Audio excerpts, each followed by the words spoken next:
ট্রাম্পের আগমন ইরানের কাছে গুরুত্বহীন বললেন কাজেম সিদ্দিকী। যুদ্ধে কেন কুখ্যাত দাহিয়া ডক্ট্রিন প্রয়োগ করে ইসরায়েল? জাতিসংঘ থেকে ইসরায়েলকে বহিষ্কারের আহ্বান ইন্দোনেশিয়ার। বাইডেনকে যুদ্ধবাজ, ট্রাম্পকে শান্তির দলের বললেন হাঙ্গেরির প্রধানমন্ত্রী। পাকিস্তানের সঙ্গে বাংলাদেশের সমুদ্র যোগাযোগ উদ্বিগ্ন ভারত। এবং তুলসি গ্যাবার্ডকে নিয়ে বিতর্কের মুখে ট্রাম্প। বিস্তারিত খবর পড়ছি আমি আইরিন ইসলাম। ট্রাম্পের আগমন ইরানের কাছে গুরুত্বহীন বললেন কাজেম সিদ্দিকী। জাতিসংঘ থেকে ইসরায়েলকে বহিষ্কারের আহ্বান ইন্দোনেশিয়ার।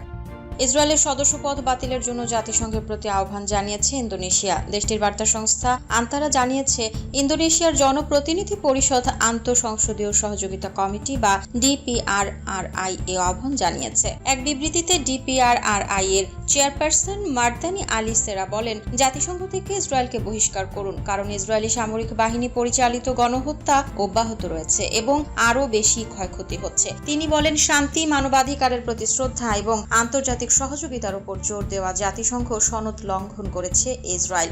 তিনি আরো বলেন, জাতিসংঘ সনদে বলা হয়েছে, আন্তর্জাতিক শান্তি ও নিরাপত্তা বজায় রাখা, বিভিন্ন জাতির মধ্যে বন্ধুত্বপূর্ণ সম্পর্ক গড়ে তোলা এবং শান্তিপূর্ণভাবে বিরোধ নিষ্পত্তি করাই জাতিসংঘের মূল লক্ষ্য। সুতরাং জাতিসংঘের জন্য সিদ্ধান্ত নেওয়ার সময় এসেছে ইসরায়েলকে বহিষ্কার করা, এবং আমরা ইসরায়েলকে আন্তর্জাতিক সম্প্রদায় থেকে বিচ্ছিন্ন করতে সম্মত হয়েছি। এর আগে আরব লীগ ও ওআইসির শীর্ষ সম্মেলনে জাতিসংঘে ইসরায়েলের সদস্যপদ বাতিলের প্রস্তাব জারি করা হয়েছে। ইন্দোনেশিয়া ও অন্যান্য দেশ ইসরায়েলকে বহিষ্কারের জন্য দৃঢ়ভাবে অনুরোধ করেছে। পাকিস্তানের সঙ্গে বাংলাদেশের সমুদ্র যোগাযোগ উদ্বিগ্ন ভারত। 1971 সালের পর গত সপ্তাহে প্রথম কোনো পাকিস্তানি পণ্যবাহী জাহাজ সরাসরি বাংলাদেশে নোঙর করেছে। পাকিস্তানের করাচি থেকে ওই জাহাজটি বাংলাদেশের চট্টগ্রাম বন্দরে এসেছিল। এভাবে পাকিস্তান থেকে বাংলাদেশে জাহাজ আসার ঘটনায় উদ্বিগ্ন হয়ে উঠেছে ভারত। দেশটির সংবাদ মাধ্যম টেলিগ্রাফ ইন্ডিয়া এমনটাই জানিয়েছে। শুক্রবার 15 নভেম্বর টেলিগ্রাফ ইন্ডিয়ার এই সংক্রান্ত প্রতিবেদনে বলা হয়েছে, পূর্ব ও পশ্চিমাঞ্চলে দুই প্রতিবেশী দেশের মধ্যে সরাসরি সামুদ্রিক যোগাযোগ ভারতের উত্তর পূর্বাঞ্চলীয় রাজ্যগুলো বা সেভেন সিস্টার্সের সম্ভাব্য অস্থিরতা তৈরির কাজে ব্যবহার করা হতে পারে, কারণ বাংলাদেশ সীমান্তের খুব কাছে এই রাজ্যগুলো অবস্থিত। তবে এ নিয়ে ভারত উদ্বিগ্ন হলেও পাকিস্তান থেকে বাংলাদেশে জাহাজ আসার বিষয়টিকে ঐতিহাসিক হিসেবেই অভিহিত করা হচ্ছে, কারণ এর মাধ্যমে দুই দেশের মধ্যে বিদ্যমান সম্পর্ক উষ্ণ হওয়ার ইঙ্গিত পাওয়া যাচ্ছে। ট্রাফিক ইন্ডিয়ার প্রতিবেদনে বলা হয়েছে, শেখ হাসিনার পতনের পর ক্ষমতায় আসা অন্তর্বর্তী সরকার পাকিস্তানের সঙ্গে বাণিজ্য কার্যক্রম বাড়াতে আগ্রহী। সরাসরি সামুদ্রিক পথের মাধ্যমে দুই দেশের মধ্যে বাণিজ্য বাড়বে। 2023 সালে বাংলাদেশ ও পাকিস্তানের মধ্যে বাণিজ্যের পরিমাণ $800 মিলিয়ন কম ছিল। একটি সূত্রের বরাতে টেলিগ্রাফ ইন্ডিয়া বলেছে, বাংলাদেশের প্রধান দুই বন্দর চট্টগ্রাম ও মংলায় গত 5 দশকে পাকিস্তান জায়গা পায়নি। দুই দেশের মধ্যে বাণিজ্য হতো সিঙ্গাপুর ও কলম্বোর মাধ্যমে, কিন্তু এখন পাকিস্তানি জাহাজ সরাসরি চট্টগ্রাম বন্দরে আসবে। ভারত সাবেক স্বৈরাচার প্রধানমন্ত্রী শেখ হাসিনাকে ব্যবহার করে বাংলাদেশের এই দুটি বন্দর থেকে চীনকে দূরে রেখেছিল। ভারতীয় নিরাপত্তা বাহিনীর একটি সূত্র বলছে, গত বছর মংলা পোর্টের টার্মিনাল পরিচালনার দায়িত্ব পেয়ে চীনের ওপর একটি কৌশলগত জয় পেয়েছিল ভারত, কিন্তু এখন পাকিস্তান চট্টগ্রাম বন্দর ব্যবহারের সুযোগ পেয়েছে। এই বিষয়টি অবশ্যই ওই অঞ্চলের ভূ রাজনীতির ওপর প্রভাব ফেলবে, কারণ মিয়ানমারও চট্টগ্রামের খুব কাছে। বাইডেনকে যুদ্ধবাজ, ট্রাম্পকে শান্তির দলের বললেন হাঙ্গেরির প্রধানমন্ত্রী। ইউক্রেন ইস্যুতে কথা বলতে গিয়ে বর্তমান বাইডেন প্রশাসনকে যুদ্ধবাজের দল আর নবনির্বাচিত ডোনাল্ড ট্রাম্পকে শান্তির দলের বলেই মন্তব্য করলেন হাঙ্গেরির প্রধানমন্ত্রী ভিক্টর অরবান। স্থানীয় সময় শুক্রবার 15 নভেম্বর সকালে এক রেডিও অনুষ্ঠানে তিনি বলেন, যুক্তরাষ্ট্রের নবনির্বাচিত প্রেসিডেন্ট ডোনাল্ড ট্রাম্প দায়িত্ব গ্রহণের আগেই বাকি দিনগুলোতে জো বাইডেনের নেতৃত্বাধীন প্রশাসনের উচিত ইউক্রেনের প্রতি সামরিক সহায়তা বন্ধ করা।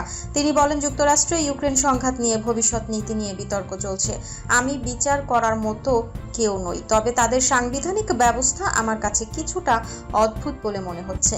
রাষ্ট্রপতি নভেম্বরে নবনির্বাচিত হয়েছেন, তবে তিনি কেবল 20 জানুয়ারি ইরানই দায়িত্ব নেবেন। এই দুটি তারিখের মধ্যে কি ঘটে তা সাধারণত কাউকে খুব বেশি উদ্বিগ্ন করে না, কিন্তু বর্তমান মার্কিন প্রশাসন যুদ্ধবাজদের দলের আর নির্বাচনে বিজয়ী ডোনাল্ড ট্রাম্প শান্তির দলে, এখানেই কিছু প্রশ্ন উঠছে। অরবান মনে করেন ক্ষমতার হাত বদল হওয়ায় ইউক্রেনের প্রতি সামরিক সহায়তা কমিয়ে আনা বিদায়ী বাইডেন প্রশাসনের জন্য ন্যায্য ও ন্যায়সঙ্গত হবে। তিনি বলেন, বাইডেন প্রশাসন আর শত্রুতায় ইন্ধন দেওয়া বা সামরিক অভিযানের প্রতি প্রতিশ্রুতি প্রদর্শন না করা উচিত, বরং তাদের উচিত নতুন শান্তিপন্থী প্রেসিডেন্টকে যতটা সম্ভব শান্তভাবে তার কর্মসূচি বাস্তবায়নের সুযোগ দেয়া। এর আগে অরবান বারবার আশা প্রকাশ করেছিলেন মার্কিন প্রেসিডেন্ট নির্বাচনে ট্রাম্পের জয়ের মধ্য দিয়ে ইউক্রেনের শান্তি সমঝোতা হবে।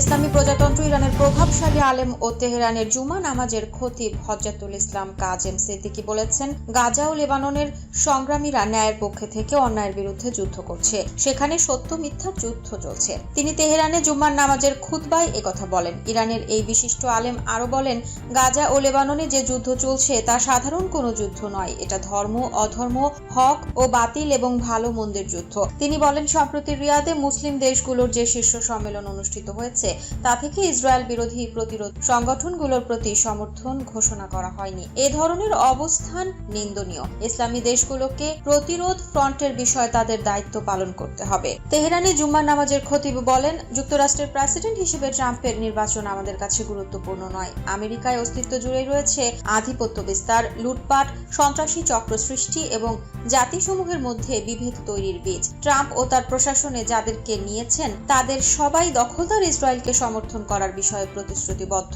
কাজেই ইরানের কাছে সেখানে ব্যক্তি দল হওয়ার কোনো গুরুত্ব নেই। তুলসি গ্যাবার্ডকে নিয়ে বিতর্কের মুখে ট্রাম্প। নবনির্বাচিত প্রেসিডেন্ট ডোনাল্ড ট্রাম্পের তুলসি গ্যাবার্ডকে জাতীয় গোয়েন্দা প্রধান হিসেবে মনোনয়ন দেওয়ার ঘোষণায় যুক্তরাষ্ট্রের গোয়েন্দা জগতে চাঞ্চল্যের সৃষ্টি হয়েছে। নিরাপত্তা বিশ্লেষকরা মনে করছেন, এই সিদ্ধান্ত গোয়েন্দা ব্যবস্থায় রাজনৈতিক প্রভাব বাড়াবে এবং বৈশ্বিক নিরাপত্তা সহযোগিতায় প্রভাব ফেলতে পারে। ব্রিটিশ বার্তা সংস্থা রয়টার্স এই খবর জানিয়েছে। তুলসি গ্যাবার্ড হাওয়াইয়ের সাবেক ডেমোক্রেটিক কংগ্রেসম্যান ও বর্তমানে রিপাবলিকানদের ঘনিষ্ঠ। গোয়েন্দা খাতে তার ব্যাপক অভিজ্ঞতার অভাব রয়েছে। রাশিয়া ও সিরিয়া সংক্রান্ত তার নীতিমালাকে নরম মনোভাব হিসেবে বিবেচনা করা হচ্ছে। ট্রাম্পের দ্বিতীয় মেয়াদে ক্ষমতা গ্রহণের আগে ব্যক্তিগত আনুগত্যকে প্রাধান্য দিয়ে পদের বন্টন করা হচ্ছে বলে সমালোচকরা মনে করছেন।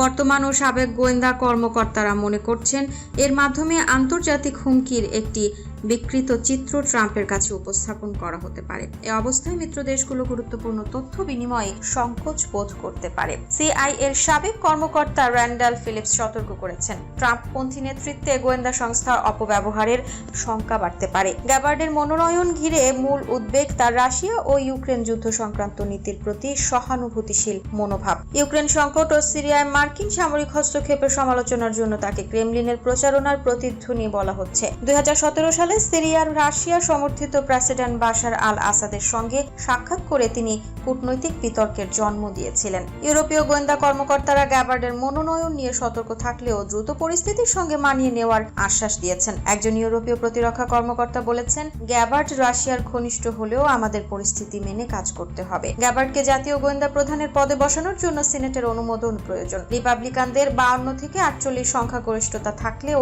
তাকে নিয়ে প্রশ্ন উঠতে পারে। ডেমোক্রেটিক কংগ্রেসম্যান অ্যাডাম স্মিথ পুরো বিষয়টিকে ডোনাল্ড ট্রাম্পের স্বার্থ রক্ষার পদক্ষেপ হিসেবেই অভিহিত করেছেন। ট্রাম্পের মনোনয়ন প্রক্রিয়ায় আরেকটি চমক এসেছে সাবেক গোয়েন্দা প্রধান জন র্যাডক্লিফকে সিআইএ প্রধান হিসেবে নিয়োগের মাধ্যমে। গ্যাবার্ডের উগ্রনীতির ভারসাম্য রাখতে র্যাডক্লিফ গুরুত্বপূর্ণ ভূমিকা রাখতে পারেন বলে ধারণা করা হচ্ছে। গ্যাবার্ডের মনোনয়ন একদিকে ট্রাম্পের অভ্যন্তরীণ গোয়েন্দা ব্যবস্থার পুনর্গঠন প্রচেষ্টার ইঙ্গিত দিচ্ছে, অন্যদিকে মিত্রদের মধ্যে সংশয় তৈরি করছে। বিশ্লেষকরা সতর্ক করেছেন, এই সিদ্ধান্ত গোয়েন্দা ব্যবস্থায় দীর্ঘমেয়াদী প্রভাব ফেলতে পারে। একজন সাবেক গোয়েন্দা কর্মকর্তা বলেন, আমাদের বন্ধু ও শত্রু উভয় সতর্কভাবে পর্যবেক্ষণ করছে। তারা জানতে চাচ্ছে এই পরিবর্তন যুক্তরাষ্ট্রের গোয়েন্দা ব্যবস্থার জন্য কি বার্তা বহন করছে। যুদ্ধে কেন কুখ্যাত দাহিয়া ডক্ট্রিন প্রয়োগ করে ইসরায়েল?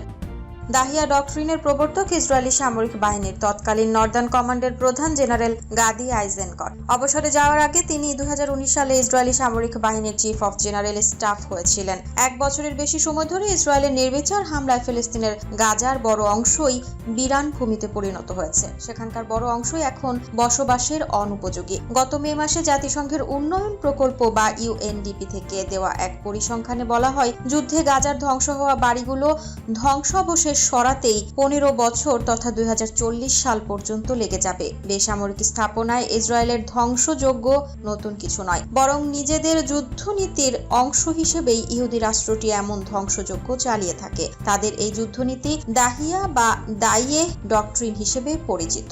এই যুদ্ধনীতি ইসরায়েল প্রথম গাজায় প্রয়োগ করেনি। এই যুদ্ধনীতি প্রথম প্রয়োগ করা হয়েছিল লেবাননে। অক্টোবরের শুরু থেকে সেই লেবাননে আবার কুখ্যাত এই যুদ্ধনীতি প্রয়োগ শুরু করেছে ইসরায়েলি বাহিনী। ইতোমধ্যে লেবাননের দক্ষিণাঞ্চল এবং দেশটির রাজধানী বৈরুতের দক্ষিণ উপকণ্ঠের বিস্তীর্ণ এলাকা ধ্বংসস্তূপে পরিণত করেছে ইসরায়েল। সেখানকার বাসিন্দারা আশ্রয় কেন্দ্রে গিয়ে উঠেছে। Institute of middle east understanding বা IMEEর মতে দাহিয়া ডক্ট্রিন হলো ব্যাপক ও অসম শক্তি প্রয়োগ এবং বেসামরিক লোকজন স্থাপনার উপর ইচ্ছাকৃত হামলার ইসরায়েলি রণনীতি। চলমান যুদ্ধে গাজার ধ্বংসযজ্ঞ নিয়ে ইউএনডিপির আরব দেশগুলো আঞ্চলিক ব্যুরোর পরিচালক আব্দুল্লাহ আল দারদারি বলেন, আমরা 1945 সালের পর এরকমটা আর দেখিনি। প্রায় গত 40 বছরে গাজায় মানব উন্নয়নের জন্য যত বিনিয়োগ করা হয়েছিল তার সবই জলে ভেসে গেছে। আমরা বলতে গেলে 1980 এর দশকে ফিরে গেছি। জাতিসংঘের বাণিজ্য ও উন্নয়ন শাখার প্রতিবেদন অনুযায়ী ইসরায়েলের ব্যাপক সেনা অভিযানে গাজায় নজিরবিহীন মানবিক, পরিবেশগত ও সামাজিক বিপর্যয় দেখা দিয়েছে। উপত্যকাটির অর্থনীতি প্রাক উন্নয়ন অবস্থা থেকে একেবারে বিধ্বস্ত অবস্থায় উপনীত হয়েছে। জাতিসংঘ বলছে, স্থায়ী যুদ্ধবিরতি প্রতিষ্ঠার পর যদি গাজা 2007 থেকে 2022 অর্থনৈতিক প্রবৃদ্ধির ধারায় চলতে শুরু করে, সেক্ষেত্রেও 2022 সাল পূর্ব যুদ্ধ পূর্ব জিডিপি পুনরুদ্ধার করতে উপত্যকাটির বাসিন্দাদের লাগবে 350 বছর। বিশ্লেষকদের মতে মূলত কোনো সরকার বা গোষ্ঠীর প্রতি সমর্থন প্রত্যাহারে সেখানকার জনগণকে বাধ্য করতেই যুদ্ধে ব্যাপক ধ্বংসযজ্ঞের এই দাহিয়া ডক্ট্রিন প্রয়োগ করে থাকে ইসরায়েল। যদিও এই নীতি প্রয়োগ করে তাদের উদ্দেশ্য কতটা অর্জিত হয়েছে তা নিয়ে প্রশ্ন রয়েছে। দাহিয়া শব্দটি এসেছে লেবাননের রাজধানী বৈরুতের দক্ষিণ উপকণ্ঠের দাহিয়া এলাকার নাম থেকেই। এলাকাটি দাহিয়ে নামেও পরিচিত। দাহিয়াতে লেবাননের সশস্ত্র গোষ্ঠী হিজবুল্লাহর সদর দপ্তর। ইসরায়েলি সামরিক বাহিনী 2006 সালের যুদ্ধে দাহিয়াকে মাটির সঙ্গে মিশিয়ে দেয়। সেখানকার 1000 বেসামরিক নাগরিককে হত্যা করে, যাদের 1/3 ছিল নারী ও শিশু। ওই যুদ্ধে বিদ্যুৎ কেন্দ্র, পানি শোধন কেন্দ্র, সেতু, বন্দর, অবকাঠামো সহ লেবাননের বেসামরিক স্থাপনায় ভয়াবহ ধ্বংসযজ্ঞ চালিয়েছিল ইসরায়েল। দাহিয়া ডক্ট্রিনের প্রবর্তক ইসরায়েলি সামরিক বাহিনীর তৎকালীন নর্দার্ন কমান্ডের প্রধান জেনারেল গাদি আইজেনকট। অবসরে যাওয়ার আগে তিনি 2019 সালে ইসরায়েলি সামরিক বাহিনীর চিফ অফ জেনারেল স্টাফ ছিলেন। ইসরায়েলের ভবিষ্যৎ যুদ্ধ কেমন হবে তার ধারণা দিতে গিয়ে 2008 সালে আইজেনকট বলেছিলেন, যেসব গ্রাম থেকে ইসরায়েলে হামলা হবে, বৈরুতের দাহিয়া এলাকায় 2006 সালে যা ঘটেছিল সেগুলোর প্রতিটির ক্ষেত্রেও একই পরিণতি হবে। আমরা এসব গ্রামে অসম শক্তি প্রয়োগ করব, ব্যাপক ক্ষয়ক্ষতি ও ধ্বংসযজ্ঞ ঘটাবো। আমাদের দৃষ্টিকোণ থেকে এসব গ্রাম বেসামরিক নয়, এগুলো সামরিক ঘাঁটি। এটি কোনো সুপারিশ নয়, এটি পরিকল্পনা, আর দাপ্তরিকভাবে ইতিমধ্যে এই পরিকল্পনার অনুমোদন দেয়া হয়েছে। আইজেনকটের একথা সত্যতা মেলে পরবর্তী সময়ে গাজার হামাস ও ইসরায়েলি বাহিনীর মধ্যে চলা সংঘাতেও। 2008 সালের শেষ এবং 2009 সালের শুরুতে গাজায় এই নীতি প্রয়োগ করেছিল ইসরায়েল। ওই সময় ইসরায়েলের হামলায় 1400 জনের মতো ফিলিস্তিনি নিহত হয়েছিলেন। জাতিসংঘের একটি প্রতিবেদনে বলা হয়েছে, ওই যুদ্ধে বেসামরিক লোকজনকে শাস্তি দেওয়া, হেনস্থা করা এবং ভয় দেখানোর জন্য ইচ্ছাকৃতভাবে অসম শক্তি প্রয়োগ করেছিল ইসরায়েল। ওই হামলার মধ্যে দিয়ে গাজার অর্থনৈতিক সক্ষমতা ধ্বংস করে দেওয়া হয়েছিল এবং স্থায়ীভাবে সেখানকার বাসিন্দাদের পরনির্ভর করে দেওয়া হয়েছিল। ইসরায়েল 2014 সালের হামলার সময় গাজায় একই নীতি প্রয়োগ করেছিল। ওই যুদ্ধে প্রায় 5000 ফিলিস্তিনিকে হত্যা করেছিল ইসরায়েলি বাহিনী, যাদের বেশিরভাগই বেসামরিক নাগরিক। ওই যুদ্ধের সময় গাজার প্রধান বিদ্যুৎ কেন্দ্রে ধ্বংস করে দিয়েছিল ইসরায়েল। গাজার অর্ধেক বাসিন্দা পানি সংকটে পড়েছিল। হাজার হাজার মানুষ বিদ্যুৎ বিচ্ছিন্ন হয়ে পড়ে। রাস্তায় উপচে পড়েছিল পয়ঃনালার বর্জ্য।